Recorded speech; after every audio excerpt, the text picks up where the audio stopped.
আপনারা অনেকেই আছেন হাদি ভাইয়ের কবর জিয়ারত করতে যাবেন, কিন্তু লোকেশন কোথায় জানেন না, তাই যাইতে পারেন না।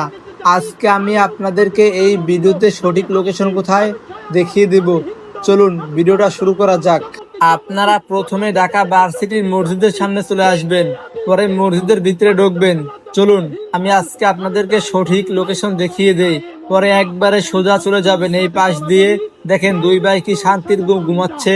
পরে আমি হাঁটতেছি, হাঁটতে হাঁটতে চলে যাব শহীদ শরীফ ওসমান হাদি ভাইয়ের কবরের কাছে। এই যে দেখেন এখনো শত শত মানুষ এখানে আসে, এসে কান্না করে ভাইয়ের জন্য দোয়া করে। ওই যে দেখতে পারতেছেন একটি এ4 কাগজ দেখা যায়, ওই যে এ4 কাগজে লেখা আছে শহীদ শরীফ ওসমান হাদি ভাইয়ের কবরস্থান। আপনারা এখানে আসলে দেখতে পারবেন। আমি ভিডিও করে আপনাদেরকে দেখিয়ে দিলাম, জুম করে যতটুকু সামনে আনতে পারছি আনার চেষ্টা করছি। সবাই ভালো থাকবেন, সুস্থ থাকবেন, আমার ভাইয়ের জন্য দোয়া করবেন। দেখুন এখনো শত শত মানুষ এখানে আসে।